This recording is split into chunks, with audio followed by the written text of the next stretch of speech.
વર્ષાબેન, તમને અને આદિને મજા આવી ને? હા, મારો આદિત્ય મારી સાથે હતો એટલે મને બહુ ગમ્યું. એ પણ બિચારો હોસ્ટેલનું ખાઈ ખાઈને કંટાળી ગયો હતો એટલે એને પણ મજા આવી અને એને પણ પેટ ભરીને ખાધું. પણ મારો આદિ જુઓ, હવે તમે મને કીધું એટલે મને હોસ્ટેલમાંથી પાર્ટીમાં બોલાવી લીધો ને. યારા, એની માટે થેન્ક યુ સો મચ. પણ એ મારી સાથે ઘરે પાછો ના આવ્યો.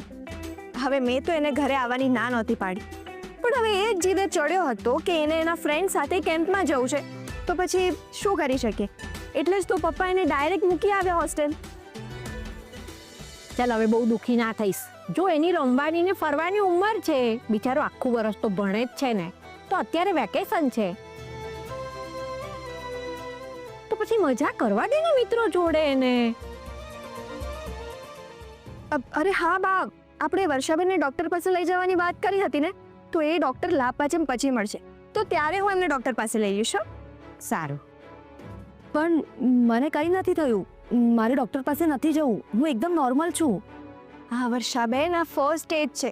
જો આપણે જલ્દી ટ્રીટમેન્ટ કરીએ તો તમને બીમારી આગળ નહીં વધે. બા, વર્ષાબેન, હવે એક કામ કરો, તમે બંને જણ તમારા રૂમમાં જઈને આરામ કરો.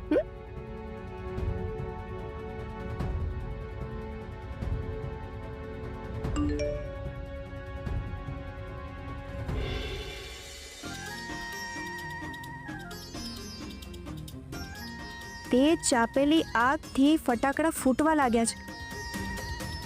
હજી આ લોકોના સપના બળીને રાખ થઈ જશે. ઠાકર સાહેબ, તમે સમજો પ્લીઝ, કોઈ ગડબડ થઈ લાગે છે. અરે મેં તો તમારા ઘરે પ્યોર વેજ જ સર્વ કર્યું હતું. મને એવું લાગે છે કે તમે કોઈ બીજાને કોઈ બીજો ઓર્ડર આપ્યો હશે. ક્યાં ભૂલ થઈ હશે? આમાં અમારે કોઈ ભૂલ નથી.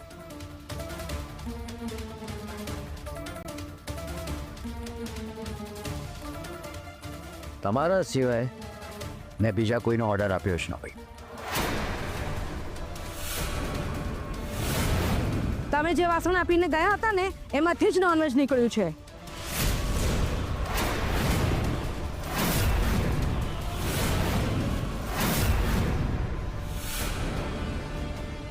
મિસિસ ઠાકર, આ બધું કઈ રીતે બન્યું એ અમારા માટે મોટો પ્રશ્ન છે. તમારો પ્રશ્ન તમારી પાસે જ રાખો. આટલા વર્ષોના સંબંધ પછી તમારી ઉપરથી મારો વિશ્વાસ ઉઠી ગયો છે.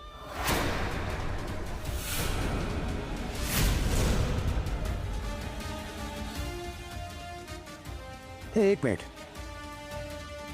તમને મારા કોઈ કોમ્પિટિટરે આવું કરવાનું કહ્યું નથી ને? હે, જેથી મારા પોલિટિકલ અને પ્રોફેશનલ રિલેશન બગડે અને મારી સમાજમાં બદનામી થાય? એ પુરુષોત્તમ ઠાકરે પોતાના મહેમાનોને નોનવેજ ખવડાવીને ધર્મભ્રષ્ટ કરે.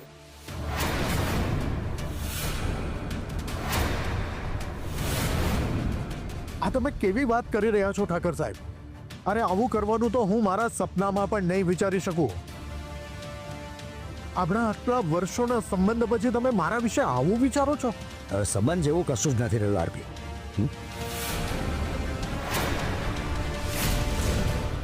મને પેલી MSBની માલિકે મને ચેતવ્યો હતો.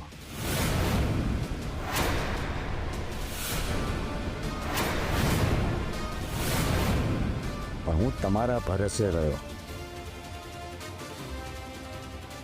આજે મને પસ્તાવો થાય છે કે મારે એની વાત માની લેવી જોઈતી હતી.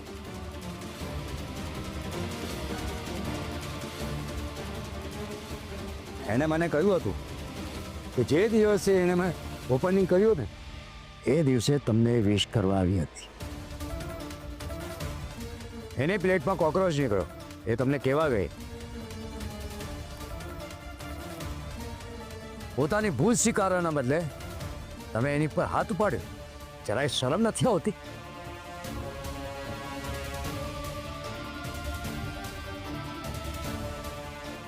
મને તો એવું લાગે છે કે મારી સાથે જે બન્યું એ કોઈ બીજા સાથે બન્યું હોત તો એનો અવાજ દબાવવા માટે તમે લોકોએ એને પણ માર્યો હોત.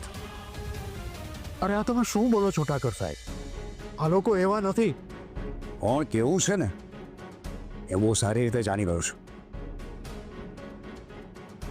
મિસ્ટર રાજેશ પરીખ, એ છોકરી સાથે જે બન્યું એ લોકો સુધી નહીં પહોંચે એટલે તમે તમારા પોલિટિકલ પ્રેશરથી આખા ન્યૂઝ દબાવી દીધા.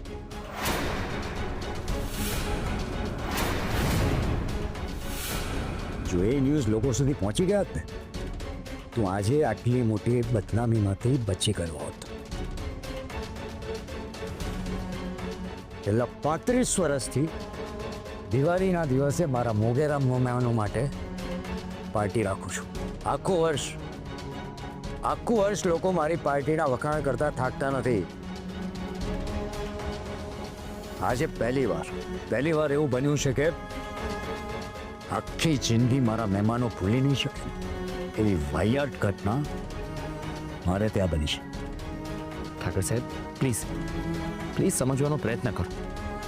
કોઈએ ખાવાનું બદલી નાખ્યું હશે, બાકી આવું બને જ નહીં. મારા ઘરના દરેક ખૂણે સીસીટીવી કેમેરા લાગેલા છે મિસ્ટર ક્રિશ. ને હું ચેક કરીને જ અહીં આવ્યો છું. મિસ્ટર ક્રિશ, તમારા સિવાય મારા ઘરમાં બીજું કોઈ ખાવાનું લઈને આવ્યું જ નથી.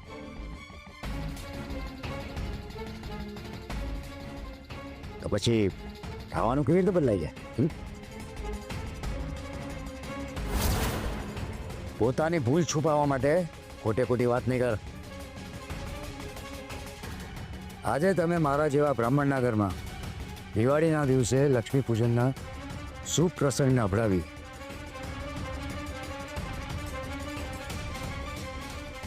મારી આટલા વર્ષોથી કમાયેલી આબરૂના તમે ધજાગરા ઉડાવ્યા છે.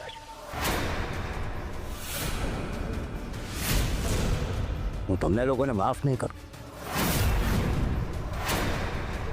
તમારા બધા ઉપર માનહાનિનો દાવો કરીશ.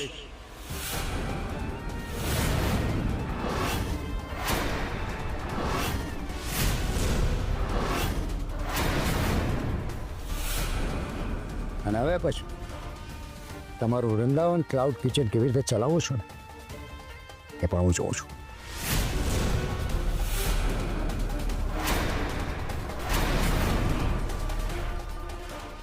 એ વખતે પેલી છોકરીના ન્યૂઝ લોકો સુધી તમે નહોતા પહોંચવા દીધા, પણ હવે આ ન્યૂઝ શહેરના ખૂણે સુધી પહોંચશે એની હું ખાતરી આપું છું.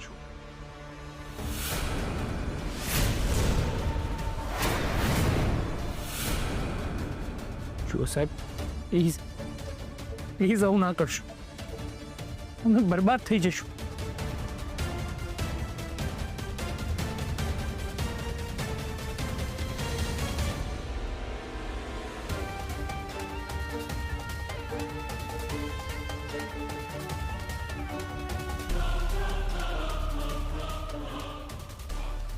હવે જે કંઈ પણ થશે ને એનું પરિણામ ભોગવવા તમે તૈયાર રહેજો.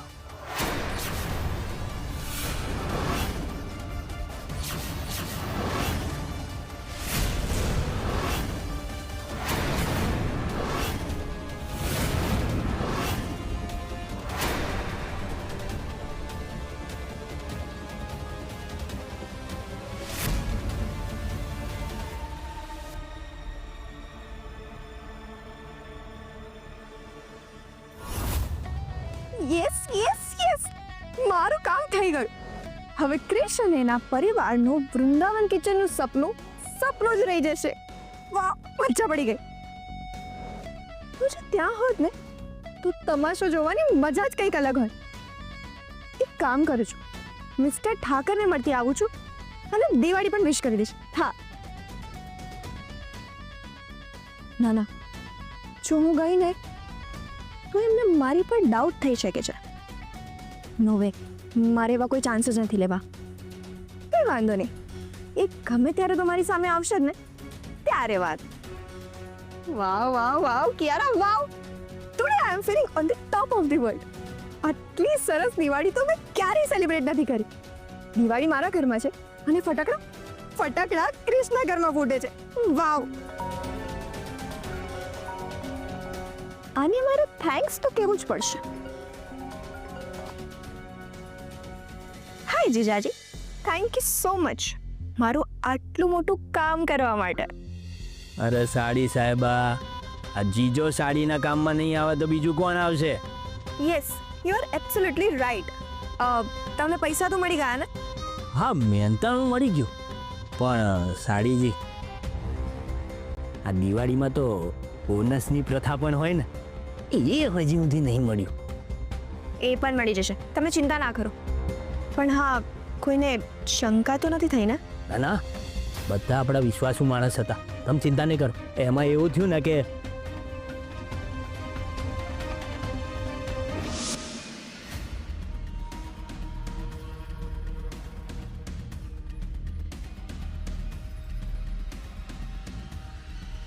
ક્યારના હોર્ન મારતા હતા, સાઈડ કેમ નથી આપતા? તમે લોકો સામેથી આવ્યા, હું તો બરોબર જતો હતો.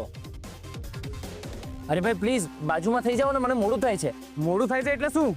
અમને નથી થતું, અમે ફરવા નીકળ્યા છે. ચાલ ને ભાઈ, સીધી સીધી નીકળ, નહીં તો નહીં તો શું કરી લે? નહીં તો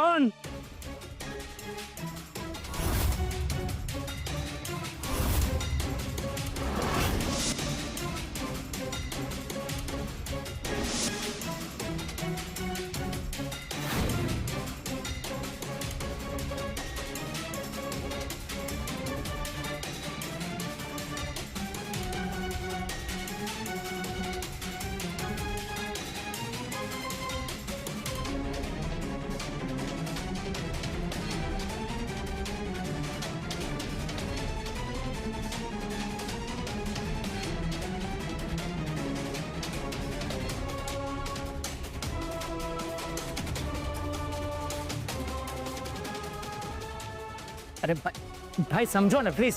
ઠીક છે, અમારી ભૂલ છે, બસ હવે તો સમજો. પ્લીઝ જવા દો ને, સમજવાનો પ્રયત્ન કરો પ્લીઝ.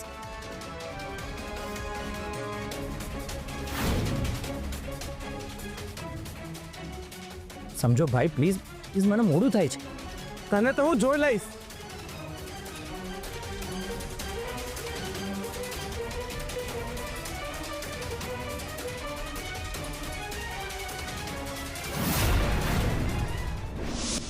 Vav, very good. પણ હા, હવે પૈસા લઈને તમે ગામડે જતા રહેજો. હા, અને થોડા દિવસ દેખાતા જ નહીં. હા, બોનસ હાથમાં આવે એટલે આપણે સીધા ગામ ભેગા. એ તમારા સુધી પહોંચાડી દઈશ. અને હા, સાથે મીઠાઈ પણ મોકલું છું, એ પણ તમારા ઘરવાળાઓને ખવડાવજો. હા, વાહ, તમારો ખૂબ ખૂબ આભાર સાડીજી. એ સાડીજી નહીં, ફક્ત ને ફક્ત મેડમ. જેવું તમે કહો, ફક્ત madam. Happy Diwali madam. Same to you. Happy Diwali. Diwali સુધરી ગઈ હો ભગવાન. હવે ફક્ત સિયાના ફોનની આતુરતાથી રાહ જોઉં છું.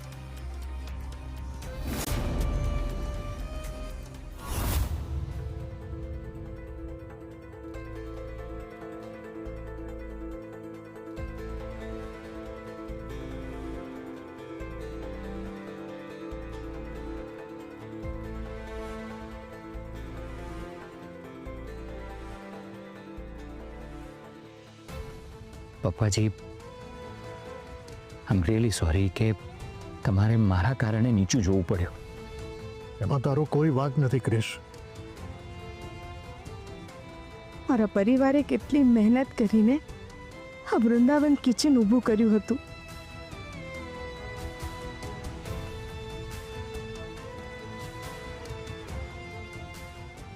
અને પહેલા જ ઓર્ડરમાં આ બધું થઈ ગયું.